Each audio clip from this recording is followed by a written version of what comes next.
बिस्मिल्लाहिर्रहमानिर्रहीम। अस्सलामु अलैकुम। आज बन रहा है ये मज़ेदार और बहुत ही सॉफ्ट चॉकलेट केक। इस चॉकलेट केक की ख़ास बात यह है कि ये एगलेस है और हमने इसे अवन के बग़ैर बनाया है। इसके अलावा इसमें किसी किस्म का भी चॉकलेट या क्रीम का इस्तेमाल नहीं किया है।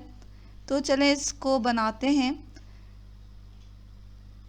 इसे बनाने के लिए हमें यहाँ चाहिए मैदा। तकरीबन 3/4 कप हम इस मैदे को लेंगे। 2 टेबल स्पून हमें कोको पाउडर चाहिए।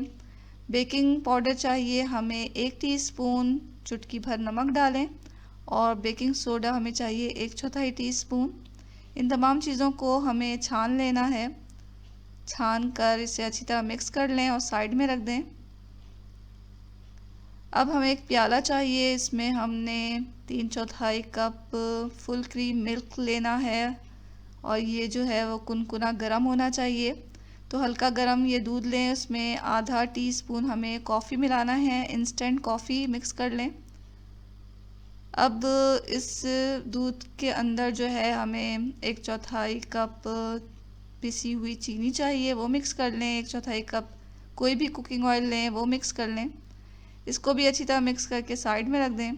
अब हमें रूम टेम्परेचर पे दही चाहिए आधा कप और इसे एक प्याले में डाल के अच्छी तरह फेंट लें कि इसके तमाम जो दाने वगैरह हैं वो ख़त्म हो जाएं और ये क्रीमी फॉर्म में आ जाए। आधा कप हम इसमें पिसी हुई चीनी डालते हुए इसे अच्छी तरह फेंट लेंगे। 1 टीस्पून इसमें सिरका डालें और अच्छी तरह मिक्स कर लें। अब हमें इसमें जो हमने दूध का मिक्सचर रखा हुआ है वो डाल देना है और अच्छी तरह मिक्स कर लेना है।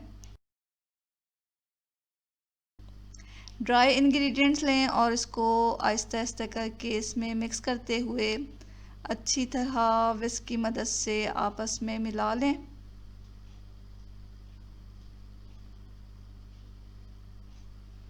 एक साथ ना डालें ये ड्राई इंग्रेडिएंट्स, इससे ये होगा कि अब गुठलियाँ पड़ सकती हैं।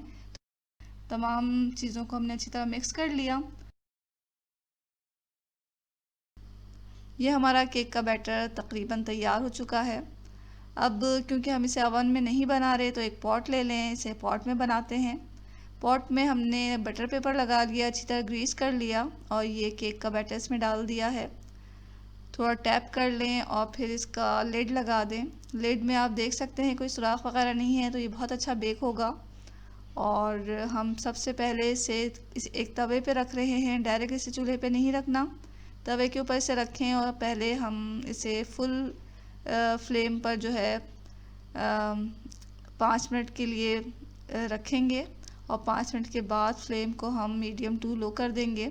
बहुत ज़्यादा लो ना करें, इससे ये कि हमारा केक अच्छा नहीं बनेगा और जल्दी नहीं बनेगा।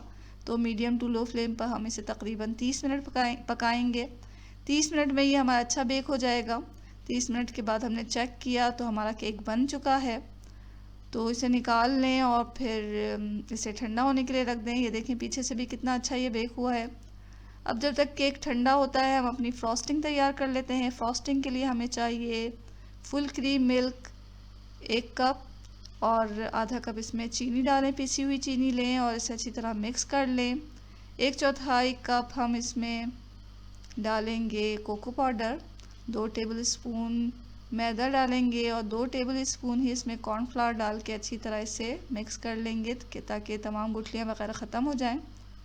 मिक्स करने के बाद हम इसे छान भी रहे हैं, तो यहाँ इस मिक्सचर को आप छान लें। अब हमें इसे मीडियम फ्लेम पर पकाना है और मुसलसल चमचा चलाते हुए पकाना है। तो यहाँ हमने इसे चूल्हे पे रखा और फ़ौरन ही इसमें बटर डाल दिया है 2 टेबल स्पून के करीब और इसे अब चमचा चलाते हुए मुसलसल पका लेंगे। 1 से 1.5 मिनट में ही ये हमारा गाढ़ा हो जाता है। तो ये देखें ये गाढ़ा हो गया। फ्लेम को हमने बंद कर दिया है। ये हमारी फ्रॉस्टिंग तैयार है। अब यहाँ केक हमारा जो है वो ठंडा हो गया, तो हमने इसे 2 हिस्सों में काट लिया दरमियान से। अब एक हिस्से पे इस फ्रॉस्टिंग को लगाएं अच्छी तरह। फ्रॉस्टिंग लगाने के बाद इसका जो ऊपर का हिस्सा है वो इसके ऊपर रख दें और उसके ऊपर भी अच्छी तरह फ्रॉस्टिंग लगा दें। फ्रॉस्टिंग से इसे अच्छी तरह कवर कर लें।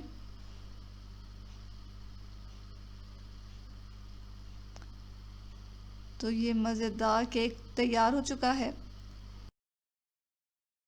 देखा कितने आसानी से कम चीज़ों के साथ ये बन गया है। तो ये हम इसे किसी भी डिश में रख के पेश करेंगे और फिर इसे काट के आपको दिखाते हैं। तो ये काटने से ही पता चल रहा है कितना सॉफ्ट बना है।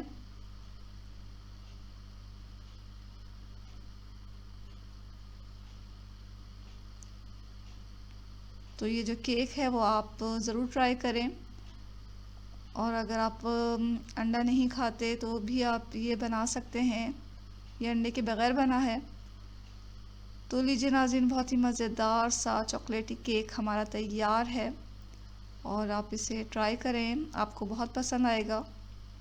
और ये वीडियो यकीनन आपको पसंद आई होगी, तो वीडियो के नीचे जो लाइक का बटन है इसे दबा दें, इसे लाइक कर लें। चैनल को सब्सक्राइब किए बगैर हरगिज़ ना जाएं। दुआओं में हमेशा याद रखें, खुश रहें और इसके साथ ही अल्लाह हाफ़िज़।